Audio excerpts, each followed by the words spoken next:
आनंद तरंग शीकर समा स्वादेन देवाः समे आनंदाब्धि विगाहनं विदधते लोकाश्च मोदान्विताः सत्ये सहसै सद्गुरुर्विजयते कारुण्यलीलाधरो हंसानां निजलोकदः सुखकरो बोधेन्दुरत्नाकरः यो ब्रह्माणं विदधाति पूर्वं यो वै वेदांश्च प्रहिणोति तस्मै तमह देवात्मबुद्धिप्रकाशं मुमुक्षुर्वै शरणमहं प्रपद्ये मुमुक्षुर्वै शरणमहं प्रपद्ये।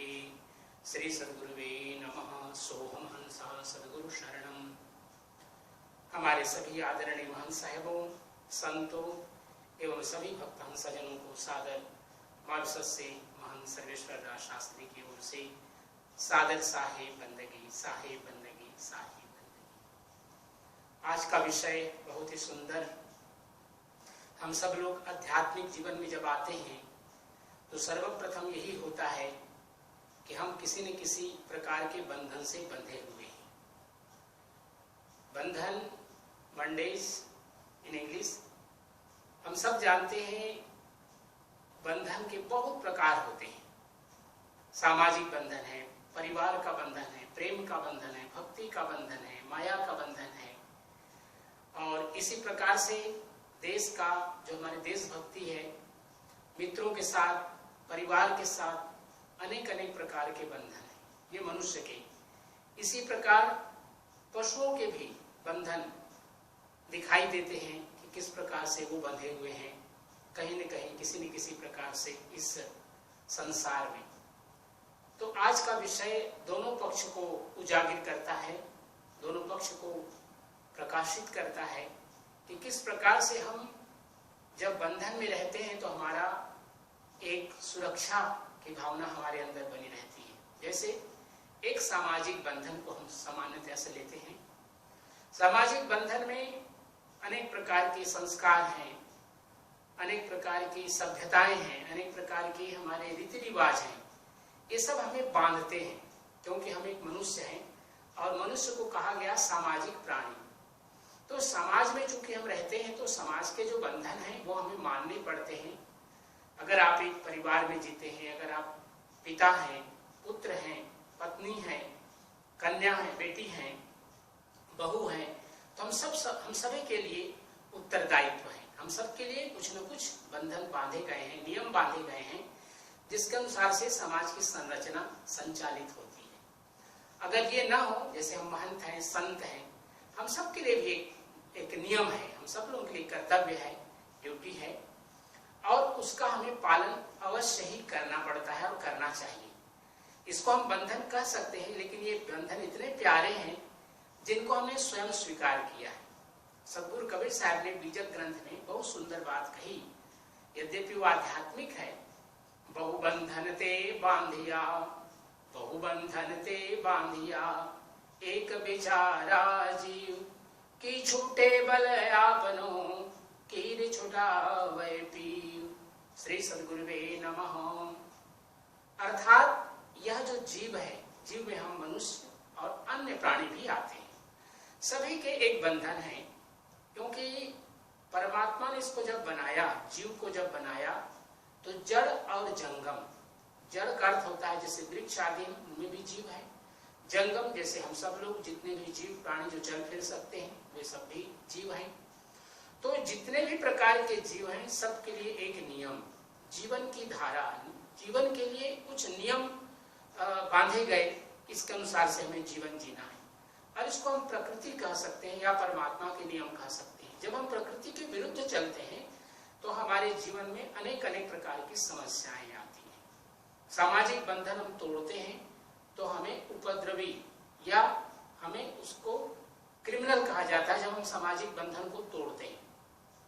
इसी प्रकार पारिवारिक बंधन, जो परिवार के नियम हैं उनको हम तोड़ते हैं तो परिवार बिखरता है। परिवार चूंकि समाज का एक अंग है, तो समाज का एक अंग अगर टूटता है या बिखरता है तो उसका समस्त परिवार, समस्त समाज पर असर पड़ता है।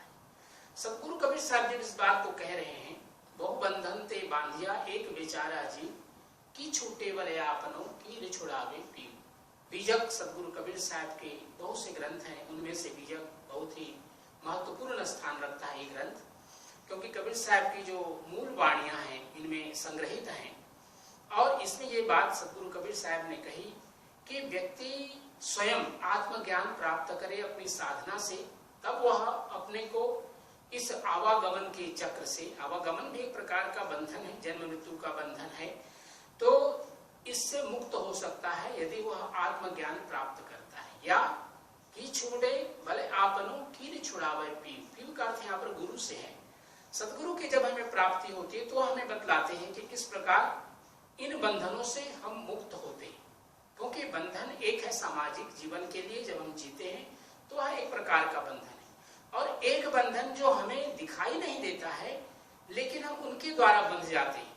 जैसे व्यक्ति एक पद को प्राप्त करता है, और पद को प्राप्त करते यदि अहंकार उसके अंदर आ जाए तो अहंकार एक प्रकार का बंधन हो जाता है, या पद के प्रति उसकी आसक्ति हो जाए तो वह भी एक प्रकार का बंधन होता है, क्योंकि ये समाज ने वह पद प्राप्त दिया है उसे, और उसका उत्तरदायित्व है, कर्तव्य है, और उन उत्तरदायित्वों को जब वो करता है तो कभी कभी उसके अंदर अहंकार आ जाते हैं और वो पद को छोड़ना नहीं चाहता है। जैसे किसी संस्था का प्रधान हो जाए व्यक्ति, या किसी राजनीतिक जीवन में जीवन जीने वाला कोई बड़ा नेता, उसको बड़ा पद प्राप्त हो जाए, कोई मिनिस्ट्री प्राप्त हो जाए, या कोई भी पद प्राप्त होता है, उसके प्रति आसक्ति, अब उसको अपने बचाए रखने के लिए नाना प्रकार के उपाय करता है, तो यह एक प्रकार का उसके प्रति अपकृत्य हो जाता है, जो उसे नहीं करना चाहिए। सामाजिक जीवन के बंधन है। लेकिन जब आध्यात्मिक जीवन में हम चलते हैं तो सदगुरु कबीर साहब ने बहुत सुंदर बात कही कि आत्मज्ञान प्राप्त करना सबसे बड़ा मुक्ति का मार्ग है। और आत्मज्ञान व्यक्ति के लिए बहुत से साधन हैं, ग्रंथ के माध्यम से, गुरुजनों के सत्संग के माध्यम से, और सदगुरु की प्राप्ति से। तो सदगुरु की जब कृपा होती है तो व्यक्ति अपने जीवन में मुक्ति के मार्ग को प्राप्त करता है, साधना उसे मिलती है किस प्रकार से वो आत्मज्ञान प्राप्त कर सके। क्योंकि महर्षियों ने भी कहा कि ज्ञानान्न मुक्ति, जब तक ज्ञान की प्राप्ति नहीं होगी मुक्ति नहीं मिलेगी। तो मुक्ति के लिए ज्ञान की आवश्यकता है, और ज्ञान हमें सदगुरु के द्वारा ही प्राप्त हो सकता है। और मुक्ति के लिए जो मार्ग हमें बतलाए गए हैं, यह एक प्रकार का हमारे लिए साधना का मार्ग है, अध्यात्म का मार्ग है। और इसको एक सुंदर भजन के माध्यम से सदगुरु कबीर साहब ने कहा कि मनुष्य जिस प्रकार से अपने को बंधन में बांधता है, और उसी बंधन में जिस प्रकार ये जो मकोड़ा होता है, मकड़ा, वो उसी प्रकार से बंध जाता है अपने ही बंधन में, अपने जाल में खुद वे बंध जाता है, और उसे पता भी नहीं चलता है कि उस जाले को उसने स्वयं बनाया है। जैसे कुछ उदाहरण सदगुरु कबीर साहब इस भजन के माध्यम से दे रहे हैं। अपन पौ आप ही बिसरो, अर्थात स्वयं के कर्म से व्यक्ति अपने आप को भूल जाता है। बहुत से सुंदर सुंदर उदाहरण सदगुरु कबीर साहब ने दिया।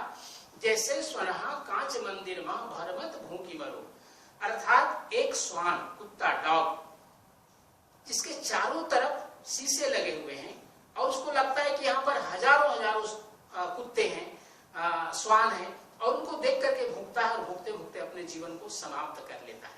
जबकि वहां पर वो स्वयं अकेला है, लेकिन वहां पर उसे एक भ्रांति होती है। ऐसे ही जो केहरि बपू निरखि कूप जल, कूप कहते हैं कुआं को, तापी,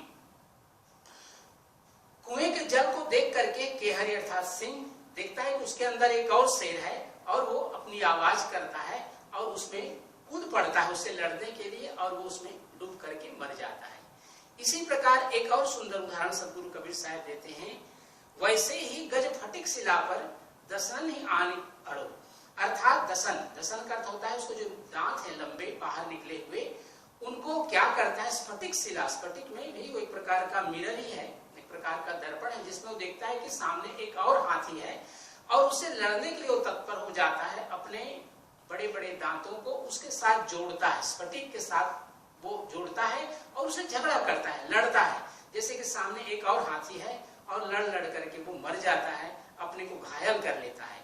इसी प्रकार एक जो बंदर को पकड़ने वाला, जो बंदर को नचाता है, उसको मदारी, उसको हम कहते हैं भारत में, तो वह क्या करता है, एक छोटे मुंह वाला एक छोटा सा घड़ा लेता है और कहीं पर गाड़ देता है, उसके अंदर में कुछ दाने भरता है, चाहे वो चने के दाने, मूंगफली के दाने, और वहां पर देखता है कि बहुत से बंदर है, बंदर आते हैं उसके अंदर, उस घड़े के अंदर में अपने हाथ को डालते हैं और उसके अंदर चना या मूंगफली के दाने को पकड़ते हैं तो मुट्ठी उसकी भर जाती है, मुट्ठी बड़ा हो जाता है और वो हाथ को निकाल नहीं पाता।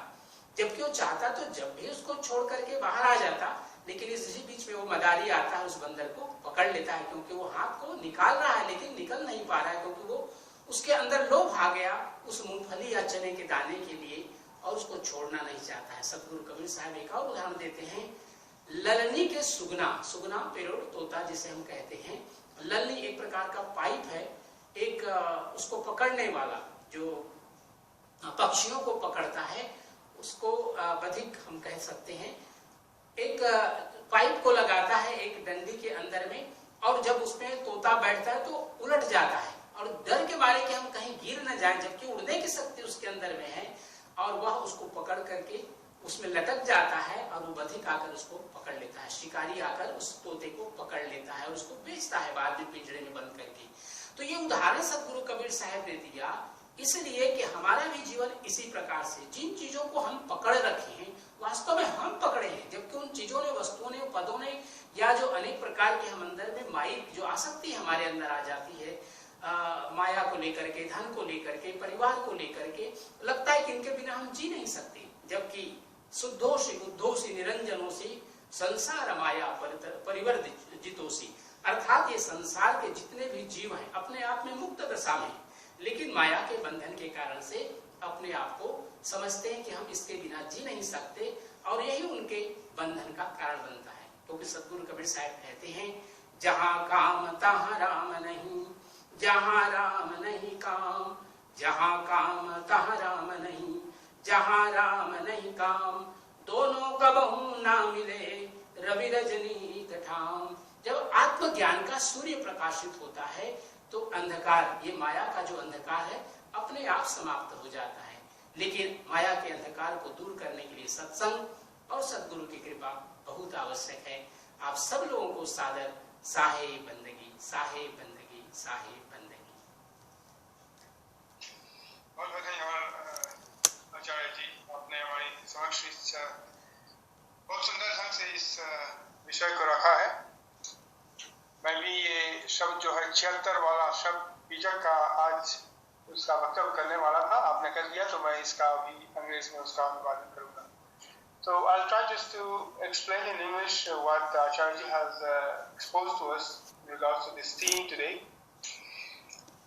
When it comes to Bandhan, which is the theme of today, bondage, we can see from two angles. One is the positive, one is the negative. As I mentioned earlier, negative is the most common way of seeing Bandhan because we feel to be in bondage, but there's also some positive sides to it. For example, in this life, the way we are in relationships in regards to the society, to our family, to the country, whether it's our friendship, or even in devotion, we have a certain kind of relationship which make us kind of tied with that. So for that reason, we are all in a form of bandhan, in a form of bondage. And also sometimes we feel that we are safe when we are in that bondage because we feel that when we have our friends supporting us, we like it. Nothing bad is going to happen to us. We are protected. Family, friends. In this way, we tend to feel that we are safe and protected, so we don't realize that we also have a spiritual path, personal path, in which nobody else will be able to help us on that. Only we can walk that path based on what disciplines we follow. Human beings have been said to be social animals. Animals also have what we call bandhan. They are also in bondage. They are very tight-knit in their own community. And human beings, being social animals, also like to follow that kind of bondage. So there are several rules which are applicable when we are in the society, when we are in the family, and when we break those rules, we are kind of disregarded as being part of that society or part of that family. So for that reason, we tend not to break those rules so that we can be tightly bound in that community, in that friendship. Now, the way the world has been created by God, the way God has created the world, it is a fact that our own nature is such that we want to be in the company, we want to be connected with all that we have in this world, whether it's human beings, pets, or society, family, our peers at work, and all that kind of thing. When we embark on a spiritual path is when we have to understand the true meaning of that bondage, which can lead us astray, which can lead us away from our real purpose for which we have come in this world as a human being. It's only when we embark on that spiritual path. So what happens when we embark on a spiritual path? We are taught that we have to realize the self, Atma Gyan, only through knowledge, knowing who we are, our true self. That can only be achieved, can only be accomplished by embarking on a spiritual path. And in that case, what happens? We have to follow the Guru's instructions. The Guru tells us that the only way for us to break those cycles of birth and rebirth is by following those disciplines that the Guru imparts to us. And that is, those are the disciplines leading to self-realization, which ultimately leads us to God realization. Now, Acharya also talked about how the same bandhan, the same relationship that we develop for good reasons can turn out to be bad. For example, if somebody has been elected on a very high position, which is a good thing, of serving, for example, the nation, serving the people, serving the community, is a good thing. It's not a bad thing. But the moment he tends to be attached to that position, does not want to leave that position for somebody else to take over, then that's something very bad, something very negative. So, what is that? He has illustrated using Shabad number 76 from the Bijak, where Sadhguru Sahib has given us several examples of how people get attached to their positions, to their fame, to their status, and to all those things. Which means that we are not able to identify ourselves with our true self. And in this Shabad, Sahib gives us several examples, and I'm just going to elaborate on that because Acharya already talked about it. I was to talk about that today, but since he talked about it, I'm just going to translate what he mentioned. The first example is how a dog which enters a palace of mirrors can see millions and millions or thousands and thousands of dogs. When he barking, all the reflection of its own barking is coming back to him, and he is thinking that there are thousands of dogs barking back to him. But because of his ego, thinking that he is supreme, there cannot be any other dog which is more supreme than him, he keeps barking and barking and barking, and he is barking in futility because nothing is going to happen. None of those dogs that he is seeing are real. So at the end of the day, he just wastes his time barking and ends his life like that. The other example is one which we all know, that when the lion sees its own reflection in the water of the well, thinking that there's another lion which is trying to catch hold of him or fight him, he jumps into the well thinking that he's going to conquer the other lion, but in fact loses his own life. In the same way, the elephant, which faces a mirror-like marble wall, thinks that there's another elephant there, tends to strike the mirror, thinking that he is striking the other elephant, but in fact ultimately breaks its own tusks by doing so. And the last example is of the monkey, which wants to have some nuts or grains which is in a narrow neck bottle, puts his hand in the bottle to catch hold of those nuts because he's so much attracted by the taste of those nuts to eat it. But once he holds the nut inside, he wants to take out his hand from the bottle. He's not able to take his hand out of the bottle. Why? Because the neck of the bottle is narrow. Unless he looses his fist, he won't be able to take off his. So if he loses the fist, he's going to lose the grains or the nuts, and he doesn't want to let go of those. And for that reason, he keeps his hand inside the bottle, and the jester, who we call the clown or whoever, uses those monkeys to go around to make their play. And the last example, कहें कबीर ललनी के सुगना तो ही कौन है पकड़ियो. Kabir Sahib is saying, oh lalani ke suganya. He's referring to the jeev, he's referring to the individual soul, saying that you think that somebody else has caught you, has caught you in hold, is holding you back, and you are not able to go to freedom, you're not able to liberate yourself. But in fact, what is happening? You have yourself caught yourself in bondage. There's nobody else. The example that is being given here is of a parrot who, when the hunter wants to catch the parrot, puts a trap. The trap is such that there is kind of a balancing swing which is put over water. And when the parrot comes to sit on that and it wants to fly away, as soon as it makes some effort to fly away, that thing revolves. And when it revolves, the parrot faces water. When the parrot faces water, because out of the fear of being drowned in the water, the parrot keeps tied to that swing, to that trap, and is not able to fly away. But if the parrot loses its grip from that trap, it's going to be able to fly away.